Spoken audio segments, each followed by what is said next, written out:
Hello everyone, convergence of series की next कड़ी में आज का जो हमारा टेस्ट है वो है राबीज टेस्ट या राबी परीक्षण। बाकी बहुत सारे टेस्ट हम पढ़ चुके हैं कन्वर्जेंस ऑफ सीरीज के कि सीरीज का कन्वर्जेंस हम किस तरह से चेक करते हैं। तो उसी का ये एक और टेस्ट है कि टेस्ट हमको याद भी रखने हैं और अप्लाई भी उनको देख के चेक करना है कि कौन सा टेस्ट अप्लाई करना है। तो उसी का एक टेस्ट है ये राबी परीक्षण या राबी टेस्ट। तो पहले स्टेटमेंट लिखते हैं इसका। एक धनात्मक पदों की श्रेणी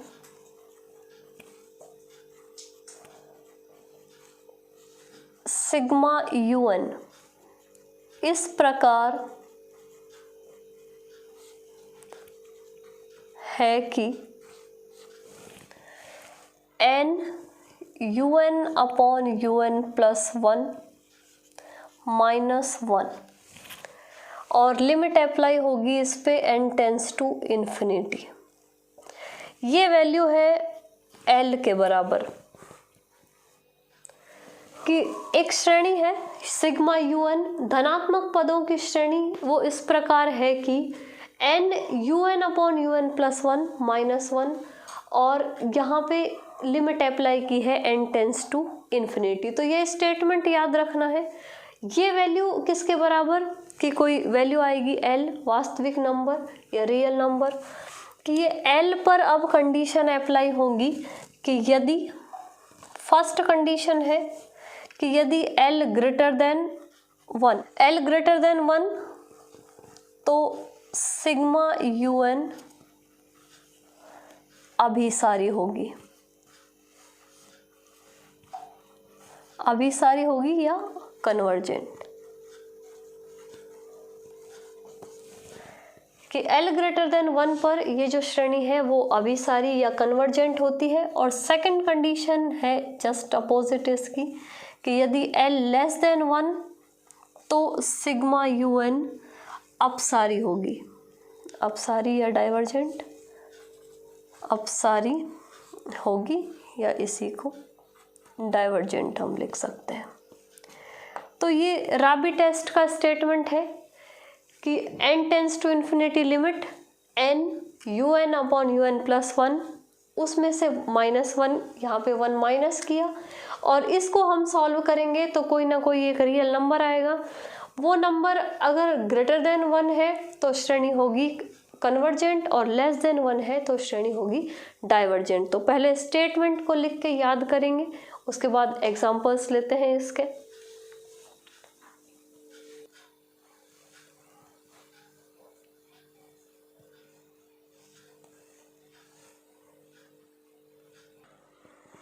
ये क्वेश्चन है 2/3.4 प्लस 2.4 3.5.6 ऐसे ही इसका थर्ड एलिमेंट है 2 4 6 3 5 7 8। इस तरह से ये श्रेणी चल रही है। अब इस श्रेणी को देखेंगे ध्यान से। देखो बहुत सारे टेस्ट हमने इससे पहले पढ़े हैं। अब ये श्रेणी है। फर्स्ट लाइन हम लिखते हैं कि दी गई श्रेणी को अगर सिग्मा UN से प्रदर्शित किया जाए तो कि अगर ये श्रेणी है इसको हम सिग्मा UN मानते हैं कि यदि दी गई श्रेणी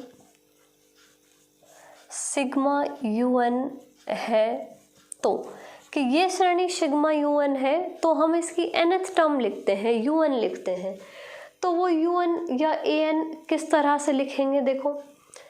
अब ये श्रेणी इससे पहले भी क्योंकि हमने बहुत सारे क्वेश्चंस भी किए हैं, बहुत सारे टेस्ट भी पढ़े हैं।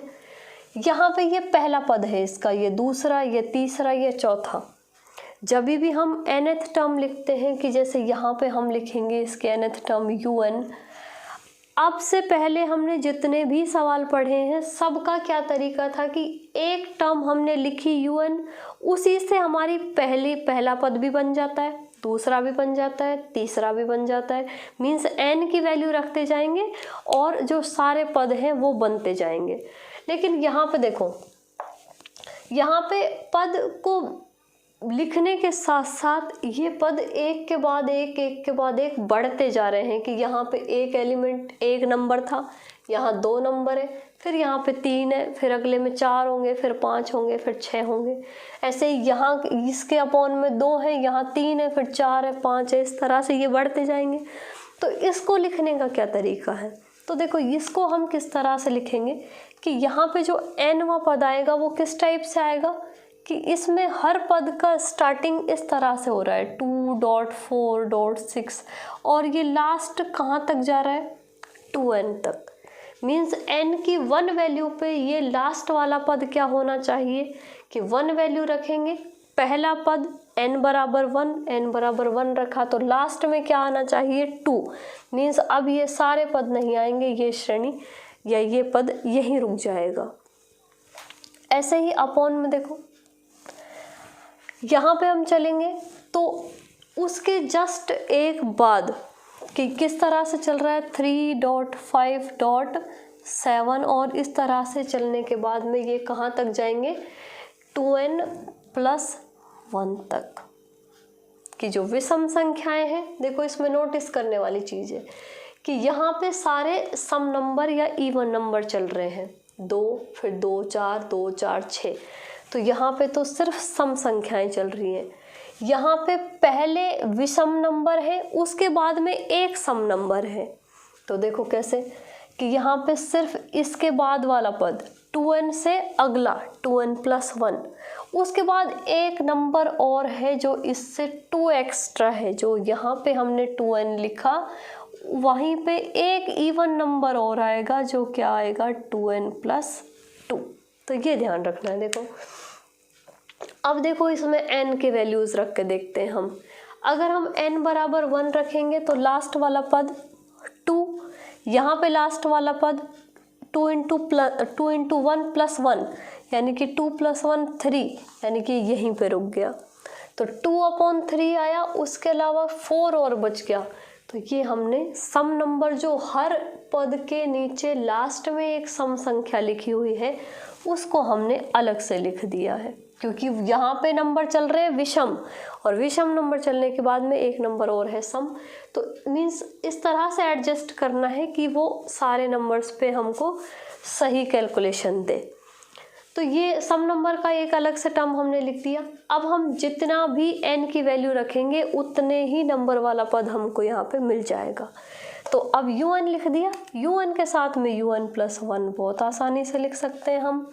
तो यहाँ पे नंबर किस तरह से जाएंगे 2 इंटू 4 इंटू 6 और लास्ट में ये 2n और 2n के बाद में एक पद और होगा 2n+2, क्योंकि n की वैल्यू अब n+1 रखेंगे तो ये आ जाएगा 2n+2 और यहाँ पे वैल्यू रखेंगे देखो तो 3.5.7 ये यहाँ तक 2n-+1 तक गया और इस पे +1 रखेंगे तो ये हो जाएगा 2n+3। ऐसे ही इसमें रखेंगे n की जगह n+1 तो ये हो जाएगा 2n+4। तो ये तो हमने सिर्फ जहाँ जहाँ n था वहाँ n+1 रख दिया, तो ये सेम कैलकुलेशन आ गई हमारे पास। और अब हमको निकालना है un/un+1। देखो यहाँ से चेक कर सकते हैं 2.4.6 2n, यहाँ पे ये वैल्यूज़ 3.5.7 2n+1 और एक वैल्यू है 2n+2। तो ये तो un अपॉन में un+1 लिखना है तो हम इसको ऊपर करके लिख सकते हैं यहीं पे डायरेक्ट। तो ये आ गया 3.5.7 2n+1 और 2n+3 और एक वैल्यू इसके साथ और आएगी 2n+4। ऐसे यहाँ ये वाले नंबर अपॉन में चले जाएंगे 2.4.6 और ये 2n और 2n+2। देखो क्या क्या कैंसिल होता है, यहाँ से इसमें यहाँ से लेके यहाँ तक की पूरी टर्म इससे कैंसिल हो जाएगी, इससे। तो ये पूरा इससे कैंसिल, यहाँ से लेके यहाँ तक। अब बचा क्या, ये 3 से लेके 2n+1 तो ये भी 3 से लेके 2n+1, ये पूरा इससे कैंसिल। एक 2n+2 ये अपॉन में 2n प्लस 2 बच गया यहाँ पर भी और यहाँ पर भी। अब देखो क्या बचता है, तो ये बचा 2n प्लस 3, ये बचा 2n प्लस 4 और यहाँ पे बचा 2n प्लस 2 का होल स्क्वायर। ये आ गया un अपॉन un प्लस 1 की वैल्यू। n कॉमन लेते हैं, देखो दोनों में से 2n कॉमन लेंगे तो यहाँ पे ये 2n यहाँ पे बाहर आएगा, यहाँ पे भी 2n बाहर आएगा, तो ये 2n और 2n इसमें से तो 2n का स्क्वायर हो गया। यहाँ पे बचेगा 1 प्लस 3 अपॉन 2n और यहाँ पर बचेगा 1 प्लस 4 अपॉन 2n। ऐसे ही यहाँ पे 2n का स्क्वायर भी कॉमन आएगा, यहाँ से भी 2n बाहर निकालेंगे कॉमन आएगा ये, तो ये 1 प्लस 1 अपॉन n रह जाएगा, 2 से 2 भी कैंसिल, तो ये इस तरह से ये 2n स्क्वायर से 2n स्क्वायर कैंसिल हो गया। अब हम अगर इस पे डायरेक्ट लिमिट अप्लाई करते हैं n टेंस टू इन्फिनिटी तो ये वैल्यू 1 ही आएगी। इसलिए अब हमको राबी टेस्ट यहाँ पे अप्लाई करेंगे। देखो किस तरह से, तो देखो ये un अपॉन un प्लस 1 की वैल्यू आ गई। सॉल्व कर दिया हमने, n को जितना हम सॉल्व कर सकते थे पूरा सॉल्व कर दिया। अब सारा n अपॉन में चला गया। अब अगर यहाँ पे डायरेक्ट लिमिट अप्लाई करते हैं n टेंस टू इन्फिनिटी तो क्या वैल्यू 1 के बराबर आती है या ग्रेटर देन या लेस देन आती है, क्योंकि 1 पे टेस्ट इससे पहले हमने जो टेस्ट पढ़े हैं un अपॉन un प्लस 1 वाले वो 1 पे फेल हो जाते हैं। तो यहाँ पे देखेंगे, अब यहाँ पे अगर हम n tends to infinity limit apply करेंगे तो ये बनेगा, ये हो जाएगा 0, 3 अपॉन इन्फिनिटी बनेगा, मीन्स ये 0 और ये भी 0, मीन्स यहाँ भी 1 बचा, यहाँ भी 1 बचा और यहाँ पे 1 बचा, मीन्स ओवरऑल जो वैल्यू आएगी वो क्या आ जाएगी 1। तो यहाँ पे जो टेस्ट है वो कंप्लीट नहीं होगा, रिजल्ट नहीं आएगा हमारे पास। तो क्या करेंगे, राबी टेस्ट अप्लाई करेंगे। देखो किस तरह से करेंगे, यहाँ तक नोट करो फिर आगे करते हैं। तो ये un upon un 1n plus 1 की वैल्यू है हमारे पास, इसको हम लिख सकते हैं। देखो 1 प्लस 3 अपॉन 2n और ये 1 प्लस 4 अपॉन 2n और या इसको हम 2 अपॉन n भी लिख सकते हैं कैंसिल करके, 2 अपॉन n और एक बचा हमारे पास 1 प्लस 1 बाई n, ये अपॉन में, इसको हम लिख सकते हैं 1 प्लस 1 बाई n की पावर माइनस 2। इसको भी हम इसके साथ ही ले हैं, ये पावर 2 है ऊपर आएगी माइनस की हो जाएगी। इसको मल्टीप्लाई कर सकते हैं दोनों को, देखो क्या हो जाएगा इसकी वैल्यू। तो ये 1 को 1 से किया 1 आया, फिर 1 को 2 अपॉन n से किया तो 2 अपॉन n आया, इसको किया तो 3 अपॉन 2n आया और इसको किया तो 6 अपॉन 2n स्क्वायर हो गया। ये मल्टीप्लाई हो गया, इसकी पावर है -2। इसको सॉल्व करेंगे तो ये हो जाएगा 1 minus 2 upon n plus 3 upon n square, इसी तरह -4 अपॉन n क्यूब और ये वैल्यू इस तरह से आ जाएंगी। प्रसार कर दिया हमने इसका 1 प्लस 1 बाई एक्स की पावर -x या -n, इस तरह से इसका पावर प्रसार खोल दिया हमने इसका। और इसको और सॉल्व कर लेते हैं। देखो ये 1, ये 2 अपॉन n और ये 3 अपॉन 2n, ये वैल्यू है 2 upon n plus 3 upon 2n, या तो हर बराबर कर लो तो ये हो जाएगा। तो ये 4 और 3 7 अपॉन 2n हो गया। तो यहाँ पे हम इसको लिख सकते हैं 7 अपॉन 2n और एक ये बच गया, इसको भी कैंसिल कर सकते हैं तो ये हो जाएगा 3 अपॉन n स्क्वायर और जो बाकी बचा वो ऐसे कैसे, इसको हम ऐसे कैसे सॉल्व कर देंगे। देखो अब जहाँ जहाँ आप जितना हो सकता है मल्टीप्लाई भी कर सकते हैं, क्योंकि n की पावर्स जब भी बटे में है वहाँ पे हमारी लिमिट अप्लाई होगी। तो लिमिट अप्लाई होगी तो यहाँ पे लिमिट में जैसे ही अप्लाई करेंगे तो वैल्यू क्या चली जाएगी, वो इन्फिनिटी अपॉन में, और इन्फिनिटी की वजह से ये हो जाएंगे सारे ज़ीरो। तो कुछ टर्म हम मल्टीप्लाई करके इनको लिख सकते हैं, क्योंकि जहाँ जब घात ज़्यादा बढ़ी जाएगी तो फिर हम वहाँ पे उसको रोक देंगे, क्योंकि यहाँ पे एक 1 माइनस होगा और n एक ही मल्टीप्लाई होगा हमारे पास राबी टेस्ट में। तो देखो इसको कुछ मल्टीप्लाई करके और सॉल्व करने की कोशिश करते हैं। तो ये हो गया 1 को 1 से किया तो 1, अब इस 1 को इससे किया तो 7/2n, फिर 1 को इससे किया तो ये 3/n²। सेकेंड टर्म को भी कर लेते हैं। ये सेकेंड टर्म है -2/n, इसको पहली वाली से करेंगे तो -2/n, इसको सेकंड से करेंगे तो ये हो जाएंगे -14/2n², और अब इसको थर्ड से करेंगे तो ये हो जाएंगे -6/n⁻³। तो ये वैल्यू अब ज़्यादा हमको मल्टीप्लाई करने की ज़रूरत नहीं है, एक घात और दो घात, मैक्सिमम 2 घात तक सॉल्व करने के बाद ये क्वेश्चन हमारा सॉल्व हो जाएगा। तो देखो ये 1 एक घात वाले अपॉन में एक घात, n इसकी है और इसकी है, तो ये 2 टर्म हमको सॉल्व करनी है। ये है 7/2n और इसमें से माइनस करना है 2/n। इस 2/n को ही हम 4/2n भी लिख सकते हैं।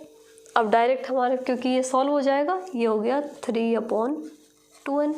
तो n वाली टर्म सॉल्व हो गई, क्या बचा +3/2n। अब एक स्क्वायर वाली घात और देख लेते हैं। ये स्क्वायर वाला पद है और एक ये स्क्वायर वाला, क्योंकि उसके बाद बड़ी घात है n की सारी, जो सबकी सब 0 होंगी आगे।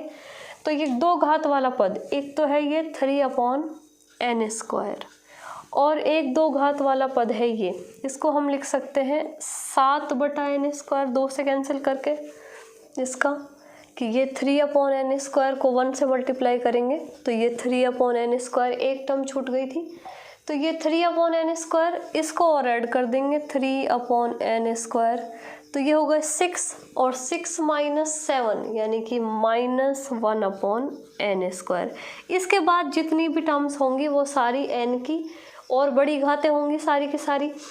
तो यहाँ पे देखते हैं इसको कि ये वैल्यू आ गई un/un+1 की।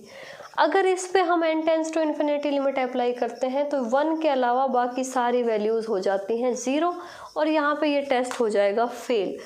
तो अब हम यहाँ पे लगाएंगे राबीज टेस्ट।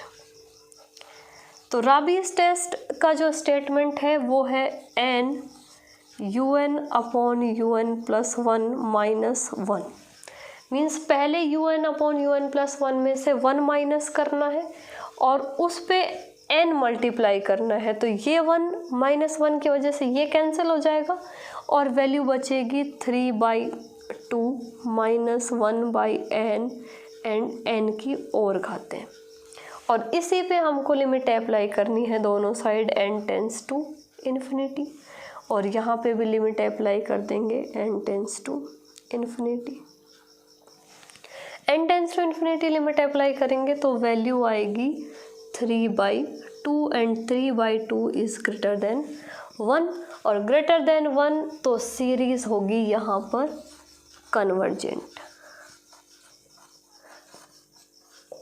तो ओवरऑल ये जो क्वेश्चन है, ये जो सीरीज है नंबर की, ये नंबर्स की सीरीज कैसी है, कन्वर्जेंट है।